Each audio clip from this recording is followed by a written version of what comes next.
वाहेगुरु दा खालसा वाहेगुरु दी फतेह। केंद्रीय मंत्रिमंडल के मेरे सहयोगीगण, राज्यों के मुख्यमंत्रीगण, विभिन्न सम्मानित संस्थाओं के चेयरमैन और प्रेसिडेंट, डिप्लोमेट्स, देश भर से जुड़े विशेष रूप से इस कार्यक्रम के साथ आए हुए बालक बालिकाएं, अन्य सभी महानुभाव, देवी और सज्जनों, आज देश पहला वीर बाल दिवस मना रहा है। जिस दिन को, जिस बलिदान को हम पीढ़ियों से याद करते आए हैं, आज एक राष्ट्र के रूप में उसे एकजुट नमन करने के लिए एक नई शुरुआत हुई है। शहीदी सप्ताह और ये वीर बाल दिवस हमारी सिख परंपरा के लिए भावों से भरा जरूर है, लेकिन इससे आकाश जैसी अनंत प्रेरणाएं भी जुड़ी है। वीर बाल दिवस हमें याद दिलाएगा कि शौर्य की पराकाष्ठा के समय कम आयु मायने नहीं रखती। वीर बाल दिवस हमें याद दिलाएगा कि 10 गुरुओं का योगदान क्या है, देश के स्वाभिमान के लिए सिख परंपरा का बलिदान क्या है। वीर बाल दिवस हमें बताएगा कि भारत क्या है, भारत की पहचान क्या है। हर साल वीर बाल दिवस का ये पुण्य अवसर हमें अपने अतीत को पहचानने और आने वाले भविष्य का निर्माण करने की प्रेरणा देगा। भारत की युवा पीढ़ी का सामर्थ्य क्या है, भारत की युवा पीढ़ी ने कैसे अतीत में देश की रक्षा की है, मानवता के कितने घोर प्रघोर अंधकारों से हमारी युवा पीढ़ी ने भारत को बाहर निकाला है। वीर बाल दिवस आने वाले दशकों और सदियों के लिए ये उद्घोष करेगा। मैं आज इस अवसर पर वीर साहिबजादों के चरणों में नमन करते हुए उन्हें कृतज्ञ श्रद्धांजलि अर्पित करता हूं। इसे मैं अपनी सरकार का सौभाग्य मानता हूं कि उसे आज 26 दिसंबर के दिन को वीर बाल दिवस के तौर पर घोषित करने का मौका मिला। मैं पिता दशमेश गुरु गोविंद सिंह जी और सभी गुरुओं के चरणों में भी भक्ति भाव से प्रणाम करता हूं। मैं मातृशक्ति की प्रतीक माता गुजरी के चरणों में भी अपना शीश झुकाता हूं। साथियों, विश्व का हजारों वर्षों का इतिहास क्रूरता के एक से एक खौफनाक अध्यायों से भरा है। इतिहास से लेकर किंवदंतियों तक हर क्रूर चेहरे के सामने महानायकों और महानायिकाओं के भी एक से एक महान चरित्र रहे हैं। लेकिन ये भी सच है कि चमकौर और सरहिंद के युद्ध में जो कुछ हुआ वो भूतो न भविष्यति था। ये अतीत हजारों वर्ष पुराना नहीं है, कि समय के पहियों ने उसकी रेखाओं को धुंधला कर दिया। ये सब कुछ इसी देश की मिट्टी पर केवल 3 सदी पहले हुआ। एक और धार्मिक कट्टरता, और उस कट्टरता में अंधी इतनी बड़ी मुगल सल्तनत, दूसरी ओर ज्ञान और तपस्या में तपे हुए हमारे गुरु, भारत के प्राचीन मानवीय मूल्यों को जीने वाली परंपरा, एक और आतंक की पराकाष्ठा, तो दूसरी ओर अध्यात्म का शीर्ष, एक और मजहबी उन्माद, तो दूसरी ओर सब में ईश्वर देखने वाली उदारता, और इस सब के बीच एक और लाखों की फौज, और दूसरी ओर अकेले होकर भी निडर खड़े गुरु के वीर साहबजादे। ये वीर साहबजादे किसी धमकी से डरे नहीं, किसी के सामने झुके नहीं। जोरावर सिंह साहब और फतेह सिंह साहब दोनों को दीवार में जिंदा चुनवा दिया गया। एक और नृशंसता ने अपनी सभी सीमाएं तोड़ दी, तो दूसरी ओर धैर्य, शौर्य, पराक्रम के भी सभी प्रतिमान टूट गए। साहिबजादा अजीत सिंह और साहिबजादा जुझार सिंह ने भी बहादुरी की वो मिसाल कायम की जो सदियों को प्रेरणा दे रही है। भाइयों और बहनों, जिस देश की विरासत ऐसी हो, जिसका इतिहास ऐसा हो, उसमें स्वाभाविक रूप से स्वाभिमान और आत्मविश्वास कूट कूट कर भरा होना चाहिए। लेकिन दुर्भाग्य से हमें इतिहास के नाम पर वो गढ़े हुए नैरेटिव बताए और पढ़ाए जाते रहे, जिनसे हमारे भीतर हीन भावना पैदा हो।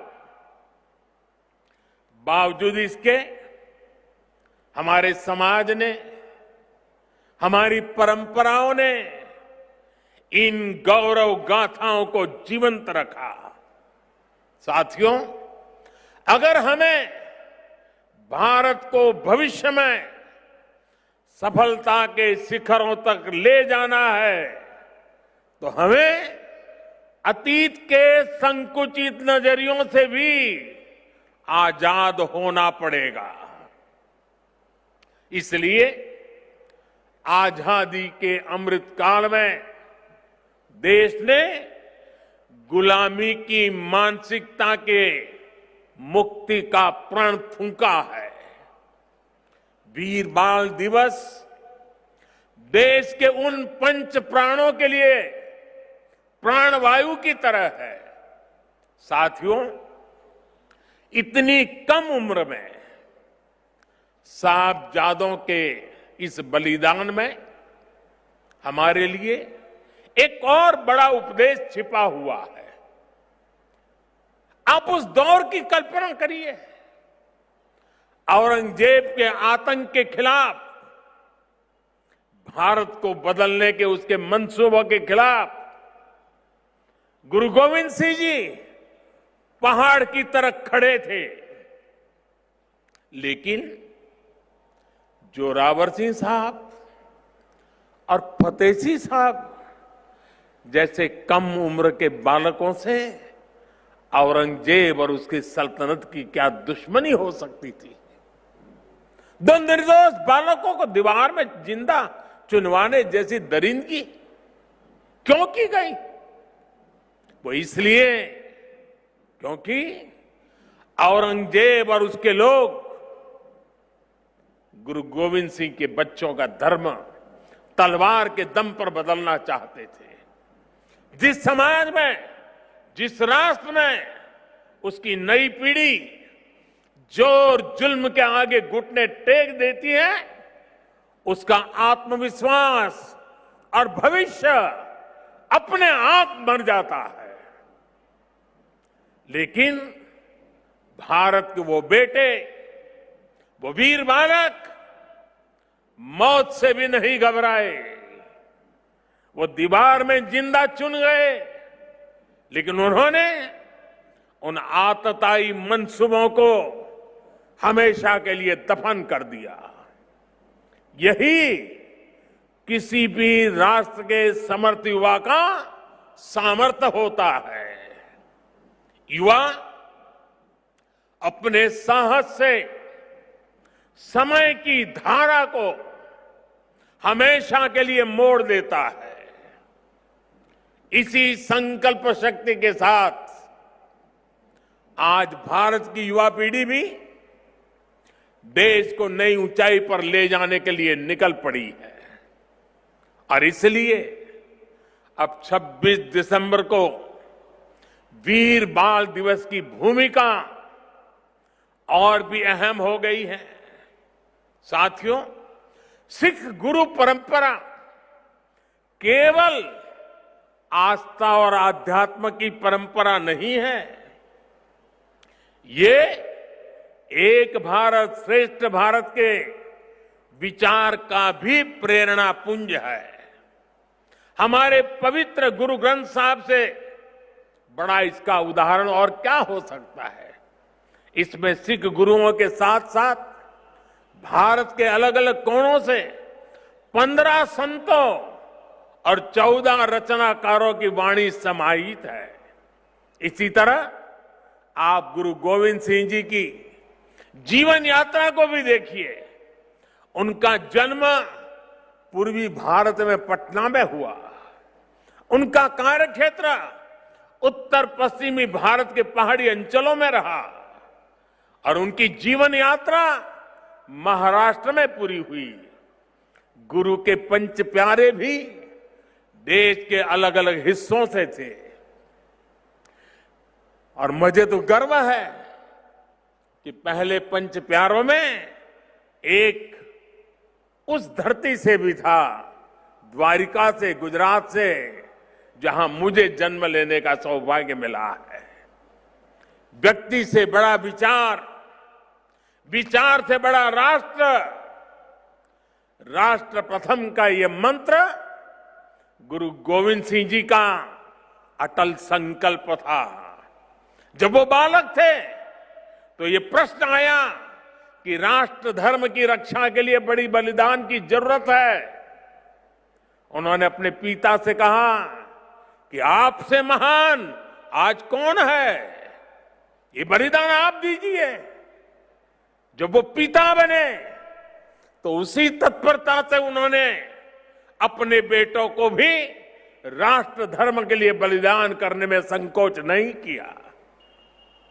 जब उनके बेटों का बलिदान हुआ तो उन्होंने अपनी संगत को देखकर कहा, 4 मुए तो क्या हुआ, जीवत कई हजार। अर्थात मेरे 4 बेटे मर गए तो क्या हुआ, संगत के कई हजार साथी, हजारों देशवासी मेरे बेटे ही है। देश प्रथम, नेशन फर्स्ट को सर्वोपरि रखने की ये परंपरा हमारे लिए बहुत बड़ी प्रेरणा है। इस परंपरा को सशक्त करने की जिम्मेदारी आज हमारे कंधों पर है। साथियों, भारत की भावी पीढ़ी कैसी होगी, ये इस बात पर भी निर्भर करता है वो किससे प्रेरणा ले रही है। भारत की भावी पीढ़ी के लिए प्रेरणा का हर स्रोत इसी धरती पर है। कहा जाता है कि हमारे देश भारत का नाम जिस बालक भारत के नाम पर पड़ा, वो सिंहों, और दानवों तक संहार करके थकते नहीं थे। हम आज भी धर्म और भक्ति की बात करते हैं तो भक्तराज प्रहलाद को याद करते हैं। हम धैर्य और विवेक की बात करते हैं तो बालक ध्रुव का उदाहरण देते हैं। हम मृत्यु के देवता यमराज को भी अपने तप से प्रभावित कर लेने वाले नचिकेता को भी नमन करते हैं, जिस नेत्री नचिकेता ने बाल्यकाल में यमराज को पूछा था, व्हाट इज डेथ, मृत्यु क्या होता है। हम बाल राम के ज्ञान से लेकर उनके शौर्य तक, वशिष्ठ के आश्रम से लेकर विश्वामित्र के आश्रम तक, उनके जीवन में हम पग पग पर आदर्श देखते हैं। प्रभु राम के बेटे लवकुश की कहानी भी हर मां अपने बच्चों को सुनाती है। श्री कृष्ण भी हमें जब याद आते हैं तो सबसे पहले कान्हा की वो छवि याद आती है, जिनकी बंशी में प्रेम के स्वर भी है और वो बड़े बड़े राक्षसों का संहार भी करते हैं। उस पौराणिक युग से लेकर आधुनिक काल तक वीर बालक बालिकाएं भारत की परंपरा का प्रतिबिंब रहे हैं। लेकिन साथियों, आज एक सच्चाई भी मैं देश के सामने दोहराना चाहता हूं। साहबजादों ने इतना बड़ा बलिदान और त्याग किया, अपना जीवन न्योछावर कर दिया, लेकिन आज की पीढ़ी के बच्चों को पूछेंगे तो उनमें से ज्यादातर को उनके बारे में पता ही नहीं है। दुनिया के किसी देश में ऐसा नहीं होता है कि इतनी बड़ी शौर्य गाथा को इस तरह भुला दिया जाए। मैं आज के इस पावन दिन इस चर्चा में नहीं जाऊंगा कि पहले हमारे यहां क्यों वीर बाल दिवस का विचार तक नहीं आया, लेकिन ये जरूर कहूंगा कि अब नया भारत दशकों पहले हुई एक पुरानी भूल को सुधार रहा है। किसी भी राष्ट्र की पहचान उसके सिद्धांतों, मूल्यों और आदर्शों से होती है। हमने इतिहास में देखा है, जब किसी राष्ट्र के मूल्य बदल जाते हैं तो कुछ ही समय में उसका भविष्य भी बदल जाता है। और ये मूल्य सुरक्षित तब रहते हैं जब वर्तमान पीढ़ी के सामने अपने अतीत के आदर्श स्पष्ट होते हैं। युवा पीढ़ी को आगे बढ़ने के लिए हमेशा रोल मॉडल्स की जरूरत होती है। युवा पीढ़ी को सीखने और प्रेरणा लेने के लिए महान व्यक्तित्व वाले नायक नायिकाओं की जरूरत होती है। और इसलिए ही हम श्री राम के आदर्शों में भी आस्था रखते हैं। हम भगवान गौतम बुद्ध और भगवान महावीर से प्रेरणा पाते हैं। हम गुरु नानक देव जी की वाणी को जीने का प्रयास करते हैं। हम महाराणा प्रताप और छत्रपति वीर शिवाजी महाराज जैसे वीरों को बारे में भी पढ़ते हैं। इसलिए ही हम विभिन्न जयंतियां मनाते हैं। सैकड़ों हजारों वर्ष पुरानी घटनाओं पर भी पर्वों का आयोजन करते हैं। हमारे पूर्वजों ने समाज की जरूरत को समझा था और भारत को एक ऐसे देश के रूप में गढ़ा जिसकी संस्कृति पर्व और मान्यताओं से जुड़ी है।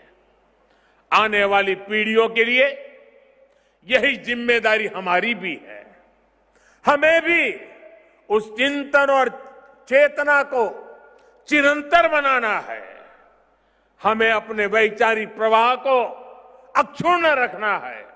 इसलिए आजादी के अमृत महोत्सव में देश स्वाधीनता संग्राम के इतिहास को पुनर्जीवित करने के लिए प्रयास कर रहा है।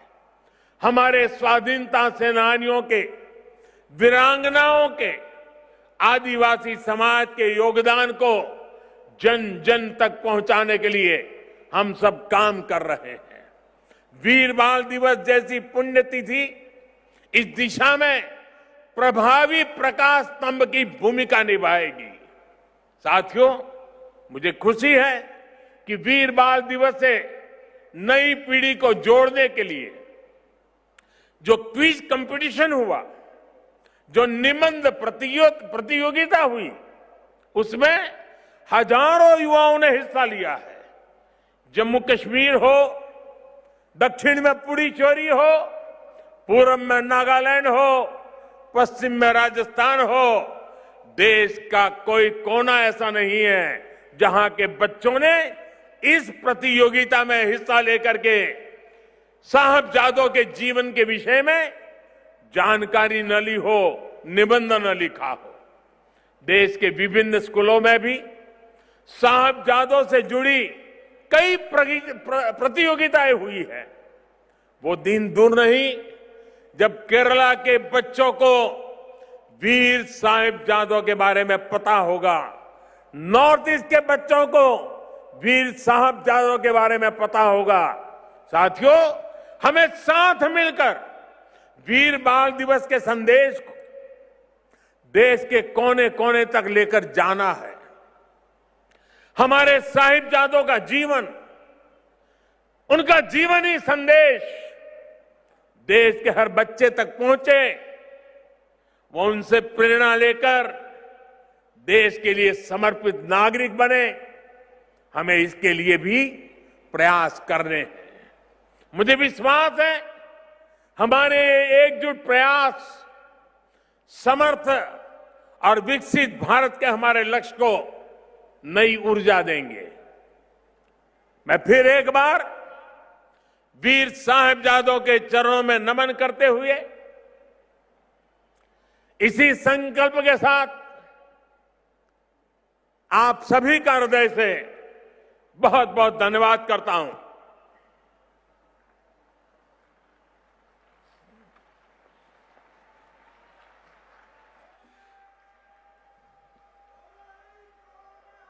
देवियों सज्जनों, बहुत बहुत आभार।